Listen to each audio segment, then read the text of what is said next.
Yeah, because I think we were sold a bill of goods on feminism that just isn't how it is, right? So we needed to get out of the kitchen. Mm-hmm. This is true. Mm-hmm. We didn't have any choices. We had no options, okay? So we needed Betty Friedan, we needed Gloria Steinem, but Gloria Steinem never had children. And that's the piece of feminism that is missing from all of this, is motherhood. It's one of the interesting things that kind of got suppressed for a while, is like we pretend there's no differences between men and women at the cultural level. And that's such a dumb thing to do. Have kids. Have you had kids yet? Yeah. What do you have? Boys, girls? I have a boy. Okay. So, I mean, they come out wired this way. My kids make guns out of everything. There's nothing, I don't love. Yeah, they do live in Texas. They do. Snakes and guns. Yeah. No, totally. My son just can't sit still. He just runs around and smashes into hits things. That's what he needs to do because he's a boy.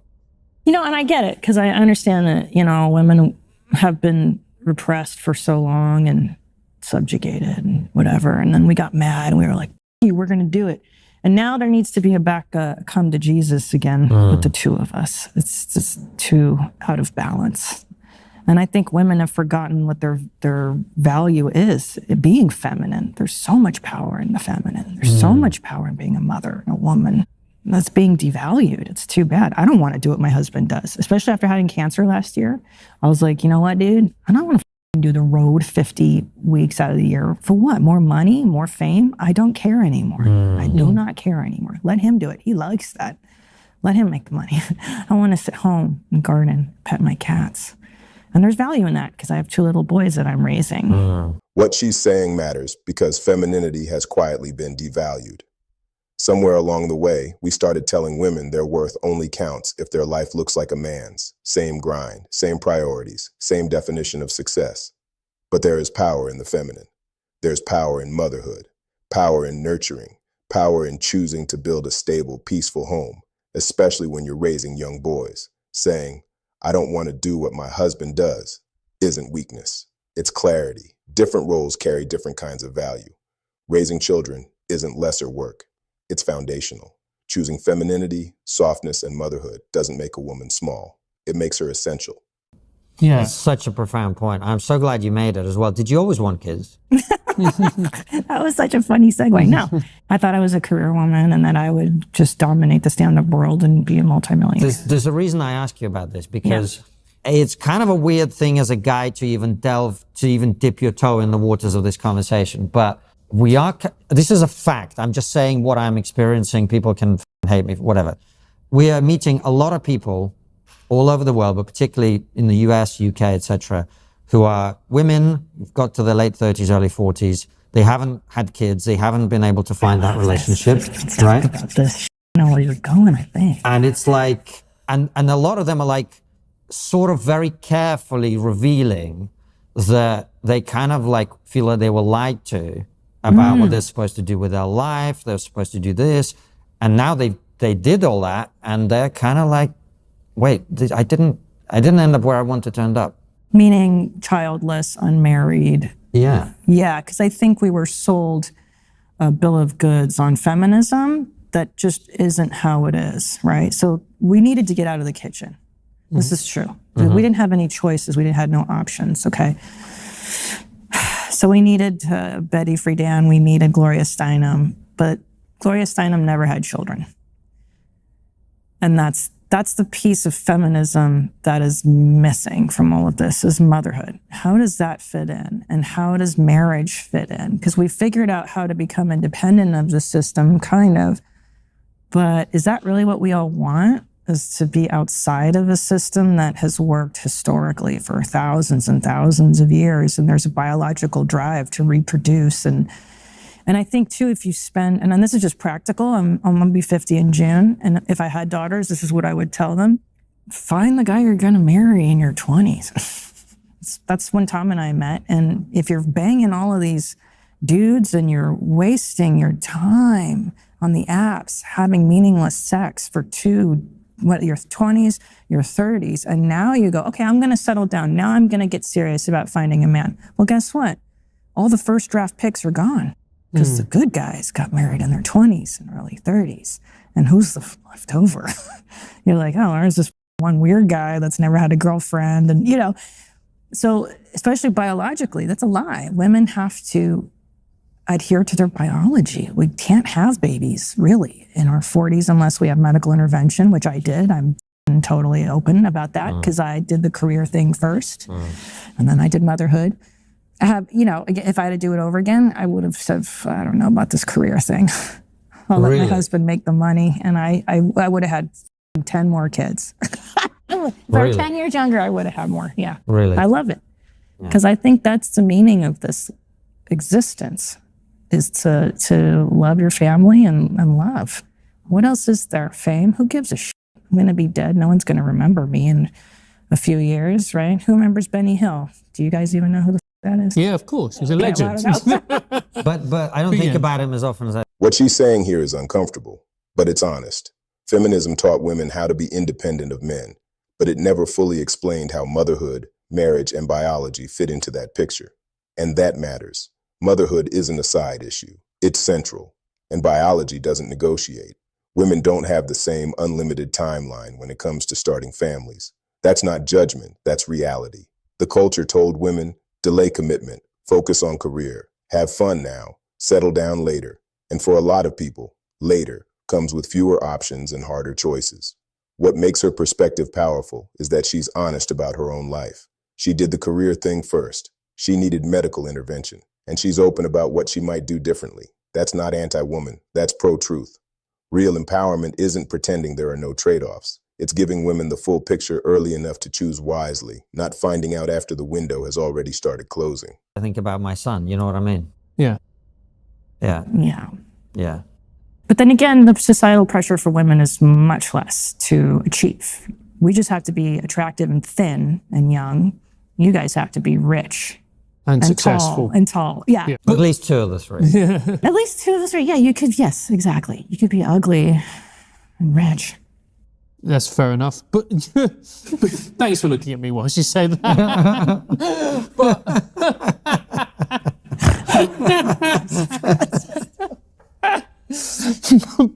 I was going to ask a serious question. Yeah, go on, mate. Okay. But you know, it seems that women have been sold a dud. Yeah. And it's only now that they're waking up. And I really hope that we're going to have an honest conversation about this, because a number of women that I've spoken to, these are really smart women, career women, lawyers, whatever it may be.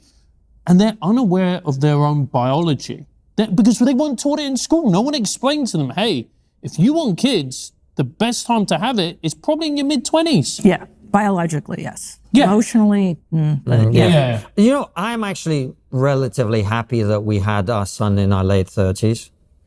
Because the parent that I am is like, 20-year-old me was a idiot. Yeah. Right? 30-year-old me was an idiot. I'm still kind of an idiot, but but less so over time. Yeah. So there's probably some kind of middle ground. It just feels like what I see is a lot of women are getting to that age and they're just realizing that the thing that they thought they were supposed to focus on is not the thing that makes them happy. 100%. And if you say that, you're going to get crucified by the feminists. Yeah. But that's why people don't say it. I was just thinking about this morning on the toilet. I'm so excited that we're talking about this. You were thinking about this? I was this morning. Why are you thinking about it? Because, like I said, I've been through a major illness. I've been through 2 kids. I've had fame. I've had money. I've traveled. I've done a lot of shit. And now in my 50s, I'm going to go, okay, well, what is it? What is it? What's the work here? Is it to be happy? What does that mean? Was it about the stuff? What is it about getting famous? No. And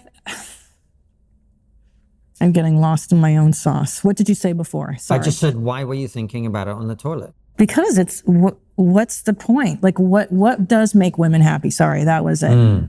What makes women happy? And I was thinking on the toilet, well, what makes me happy is, unfortunately, or fortunately, the traditional things. And now, had I said that to my 20-year-old self, I would be horrified, because I was a good feminist. And I fought my way through comedy, and I did all the clubs I wasn't. I'll show you. I'll be the best female comic. And I carried this anger that compelled me for 20 years, right? And then I became a mom, and I got humbled by illness. And then I was like, okay, so what makes me happy? I know what makes me happy. I can't speak for all women, but is there something to my biology, to my essence? Possibly. Do we know what makes all men happy? I don't. Yeah, we do. Yeah. Steaks, blowjobs, football, yeah. I mean, I'm not that into football, but yeah. The other. But I think too, it's like it was the male ideal of success that ruined women. It was this idea that in order to become equal, we had to be like you. Yes. That's the problem. I have to have my career exactly like Todd's. I have to be successful. It's like, this is not going to work for me. This is not going to work because I'm a mother. My body can't keep up with this pace of work. It's not good. And it makes the woman angry, resentful, bitter. And now I'm useless because if my kid can't come for a snuggle and my cat can't come, I'm the center of the home. This is the truth. And it's not pretty to say anymore, but that's what I learned. What she's doing here is something we don't allow women to do anymore. She's asking an honest question. What actually makes women happy? And what's striking is that her answer isn't ideological. It's lived. She thought happiness would come from winning in a male-defined system, outworking everyone, proving herself, carrying anger like fuel. And for a long time, that drive worked. It gave her momentum, purpose, identity. But then life intervened. Motherhood, illness, humility. And suddenly the question wasn't what should make me happy, but what actually does. And her answer was confronting, even to her younger self. The traditional things, home, nurturing, being needed, being the emotional center of something stable. What she's pointing out, carefully, is that equality got confused with imitation. Somewhere we told women that to be equal, they had to live exactly like men, work exactly like men, value exactly what men value. And for a lot of women, that simply doesn't align with their bodies, their biology, or their emotional reality, especially once they become mothers. That misalignment breeds resentment, exhaustion, anger, not because women are weak, but because the model was never designed with them in mind. This isn't about saying all women are the same. It's about acknowledging patterns we're not allowed to talk about anymore, without being shamed for noticing them. And it's so interesting that you touched on power before, because we were talking about power and women want to be powerful like men are powerful. Like, women are super powerful. Just not in the same way. Just not in the same way. 100%, babe. We are the ones, the puppet masters, no offense, but there's a reason I'm sitting here talking to you. And my husband's on a plane to Indiana right now. Okay? And I mean, I'm so grateful that he does do that. I'm not saying that I manipulate him to do that. He wants to do that. But yeah, women's lives can be fantastic if you let the guys just do their own, let them do it.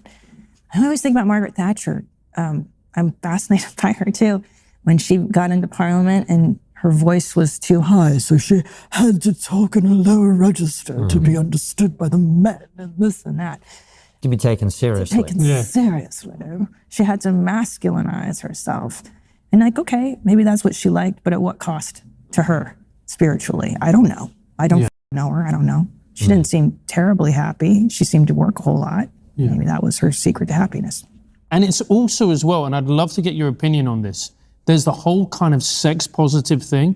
And there's part of me that goes, that's just an idea from a dude who's like, let's be free. 100%. Polyamory is not a female invention. Do you know what I mean? No, and behind that, there's some dumb bitch on TikTok going, and I love being polyamorous. It's the best thing for us. I get my partner. I will say this, and again, this is very controversial too. Spiritually and physically, it is not good for women to be promiscuous. I couldn't do it, and I put it this way, like a guy blasts a load into you. Think about that, like just a dude blasts his load into you. Like, who are you, bro? That you're just gonna dump your clip in me? And then like, I would carry the biological responsibility of that. It just seems rude for just some stranger to dump his semen inside of me, and I should thank him for that? Like, who the are you, bro? more respect. Like, what happened to like, no, court me. You got to court me. Take me out for dinner. At least take me out for dinner. And then maybe I'll you, you know? But coffee date, is that what people are doing, coffee dates now? And What she's really questioning here is the idea that so-called sex positivity actually benefits women. And she's right to be skeptical. A lot of these ideas didn't come from women. They came from a culture that prioritizes male freedom and then rebrands it as empowerment, casual sex, hookup culture, polyamory. Women carry far more risk in those dynamics, physically, emotionally, biologically. That's not judgment, that's reality. Men don't carry pregnancy. They don't carry the same long-term consequences, so pretending the stakes are equal just isn't honest. What she's really arguing for is respect, courtship, effort, intention, the idea that intimacy should mean something, not just a coffee date and convenience. Standards don't make women old-fashioned, boundaries don't make them anti-sex, and not everything labeled liberating was actually built with women in mind.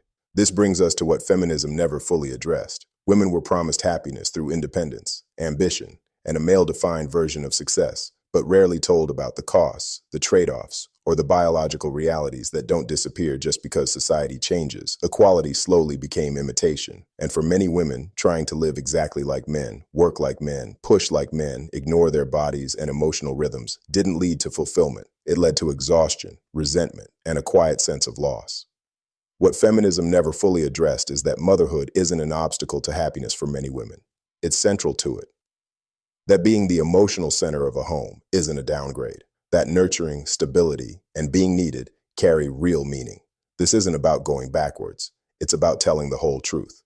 Because real freedom doesn't come from forcing every woman to chase the same version of success.